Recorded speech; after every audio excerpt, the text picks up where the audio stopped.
কথিত এক বুদ্ধিজীবী বলেছে, আপনি নাকি সারা দেশে সাম্প্রদায়িক উত্তেজনা ছড়াচ্ছেন, মৌলবাদী বিদ্বেষ এগুলো ছড়াচ্ছেন, এই ব্যাপারটি কতটুকু সঠিক? আর বললে আব্বাসীও তো এরকম একটা কি হেলিকপ্টার হুজুর বলে, সে সারা দেশে এই ধরনের সাম্প্রদায়িক উত্তেজনা ছড়াচ্ছে, মৌলবাদী বিদ্বেষ এগুলো সব মৌল ধর্মের নামে বিদ্বেষ হিংসা এগুলো ছড়াচ্ছে। আরেক বুদ্ধিজীবী বলেছে, তার মতো টপ বুদ্ধিজীবী সাংবাদিকের সাথে আপনাকে বসানো উচিত হয় নাই। আমি মনে করি বাংলাদেশে যে সকল জীবিত কিংবদন্তি সাংবাদিক রয়েছেন, বুদ্ধিজীবী রয়েছেন, তাদের মধ্যে Shahriar one of the top 5। এখন সেই আব্বাসীর মতো একজন তরুণ শাহরিয়ার কবিরের সঙ্গে একসাথে বসেছেন, যারা এই ধরনের আয়োজন করে, অসময় আয়োজন করে, তারাও কাজটা ভালো করেনি। এটা আমাদের জাতীয় একটা বন্ধাত্বের, মানে বুদ্ধিজগতে একটা বন্ধাত্বের লক্ষণ। এটার নাম নাকি রাখছে মিডিয়াতে আপনার জুতা বুদ্ধিজীবী। আমাদের এই জুতারনি, গোলাম মাওলা জুতারনি, এটা নাকি বিভিন্ন দলের জুতা হিসেবে ব্যবহার হয়। রনি হচ্ছে সেই রনি যে বিএনপির পায়েও লাগে নাই জুতা হিসেবে, আওয়ামী লীগের পায়েও লাগে নাই জুতা হিসেবে, জামায়াতের পায়েও লাগে নাই মোজা হিসেবে। এই রনি সেই রনি। তারপর সেই বুদ্ধিজীবী বলেছে যে ওই বুদ্ধিজীবীর বয়স বেশি, আমার বয়স কম। এইরকম একজন মানুষের সঙ্গে তুলনামূলকভাবে একজন ইসলামী বক্তা, যিনি কিনা তার নাতির বয়সী। কথিত এক বুদ্ধিজীবী বলেছে, আপনারা জানেন সে বুদ্ধিজীবীকে, যে ইতিমধ্যে ধরাশায়ী হয়েছে আমার কাছে।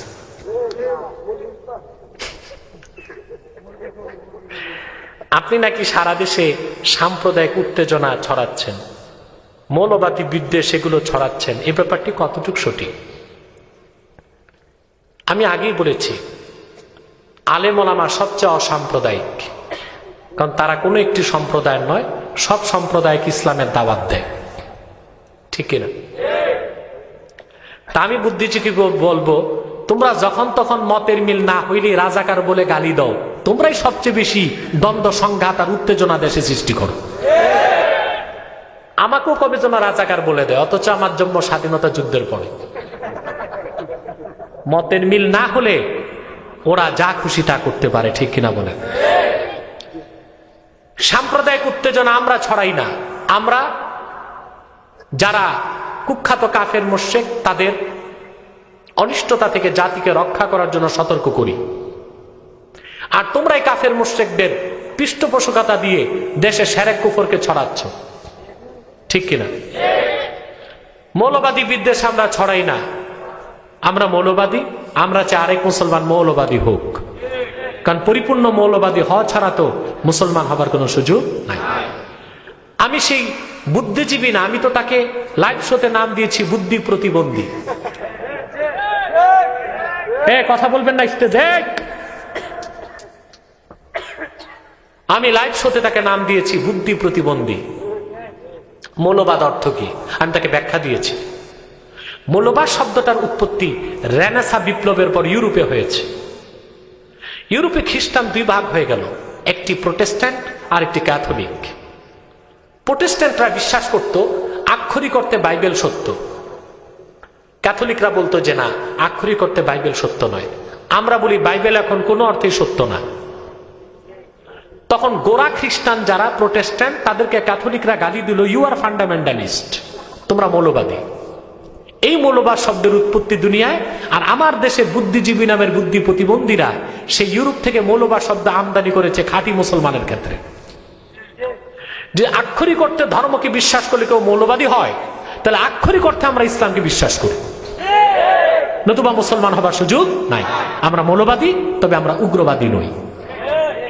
আমাদের কোরা আর একটা গালি দেয়, ধর্মান্ধ। ধর্মান্ধ কাকে বলে? যে চোখ বন্ধ করে ধর্মকে বিশ্বাস করে। যদিও ইসলামকে আমি ধর্ম বলে খাটো করব না, ইসলাম একটা জীবন বিধান, কিন্তু ইসলামকে আমরা অন্ধভাবে বিশ্বাস করি, চোখ বন্ধ করে, যুক্তি ছাড়া।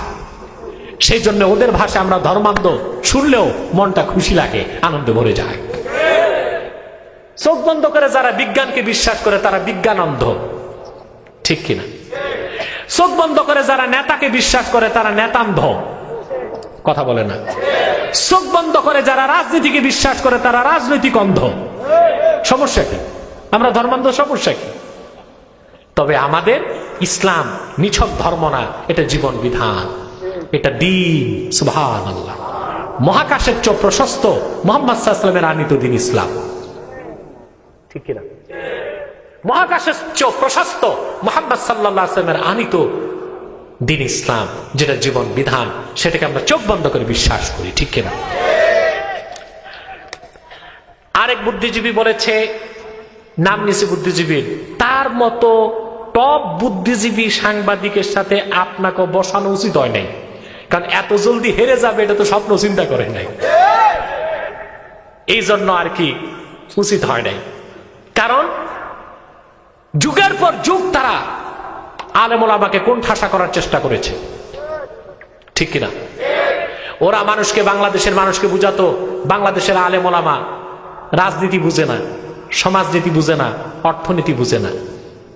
মুহাম্মদ সাল্লাল্লাহু আলাইহি ওয়াসাল্লামের গোলামের মাধ্যমে লাইভ শোতে প্রমাণিত হয়েছে যাদের কাছে কোরআন হাদিসের এলেম আছে, কোরআন হাদিসের এলেম যাদের কাছে আছে, বিজ্ঞান, অর্থনীতি, সমাজনীতি, ভূগোল, ইতিহাস, রাজনীতি সব তাদের কাছে আদর্শ লিপির মতো, ঠিক কিনা? গোমর ফাঁস হয়েছে, ওই কথিত বুদ্ধিজীবীর ইজ্জত পাঞ্চার হয়ে গেছে, এই জন্য তার চামুন্ডা আরেকটা, এটার নাম নাকি রাখছে মিডিয়াতে আপনার জুতা বুদ্ধিজীবী, এটা নাকি বিভিন্ন দলের জুতা হিসেবে ব্যবহার হয়। আমি আর নামটা নিলাম না, জুতা বুদ্ধিজীবী, কখনো আওয়ামী লীগের জুতা, কখনো বিএনপির জুতা, এইভাবে বদল হতে থাকে। এই জুতা বুদ্ধিজীবী তার গায়ে লাগছে, অথচ সেই লাইভ শোর পরে বাংলাদেশের রাজশাহী বিশ্ববিদ্যালয়, ঢাকা বিশ্ববিদ্যালয়, চট্টগ্রাম বিশ্ববিদ্যালয়ের প্রায় 40 জন প্রফেসর, আমি দেশের বাইরে থাকার পরও দরবার শরীফে টেলিফোন করে আমাকে মোবারক জানিয়েছে। বাংলাদেশের বড় বড় আলেম, শেখুল হাদিস এবং মুহাদ্দিসগণ মোবারক জ্ঞাপন করেছে। সারা বাংলাদেশের ইমানদার মুসলমানগণ আনন্দিত হয়েছে, এই অধমকে দোয়া করেছে। শুধু লেগেছে এক মৌলবীর আর লেগেছে এক এই জুতা বুদ্ধিজীবীর, তাদের লেগে গেছে, তাদের লাগায় আশায় আমাদের কিছু আসে না। এই জুতা বুদ্ধিজীবী বলছে ওই বুদ্ধিজীবীর সাথে বসানো দরকার ছিল বাইতুল মোকাররমের খতিবের। আচ্ছা বলেন, যোগ্যতার মানদণ্ড কি তাও তো সে জানে না।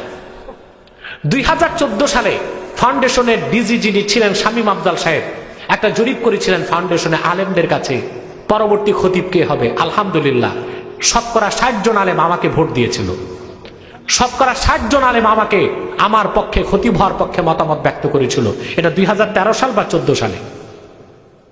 আমার বাইতুল মোকাররমে খতিব হবার কোনো লোভ নেই, কারণ ওই মিম্বরে বসলে মুখে লাগাম দেওয়া হয়, চাটুকারি আর দালালি ছাড়া কিছু করা যায় না, মুক্ত মনে কোরআন হাদিসের কথা বলার সুযোগ থাকে না, ঠিক কিনা?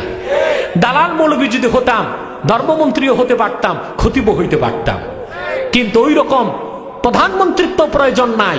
কারো সাথে দালালি করে, ইসলাম ও মুসলমানের সাথে ধোঁকাবাজি করে, বেঈমান হয়ে কোন পদ পদবী মুহাম্মদ সাল্লাল্লাহু আলাইহি ওয়াসাল্লামের এই গোলাম আশা করে না, এর আগে যেন তার মৃত্যু হয়ে যায় ঈমানের সাথে। তারপর সেই বুদ্ধিজীবী বলেছে যে ওই বুদ্ধিজীবীর বয়স বেশি, আমার বয়স কম। আচ্ছা, যোগ্যতার মানদণ্ড কি বয়স? কচ্ছপ বাঁচে 250 বছর, আর রয়্যাল বেঙ্গল টাইগার বাঁচে 70-72 বছর। দাম বেশি কি কচ্ছপের না রয়্যাল বেঙ্গল টাইগারের? কথা বলেন। ভেড়ার বয়স যদি 20 বছর হয়, ওটা ভেড়াই থাকবে।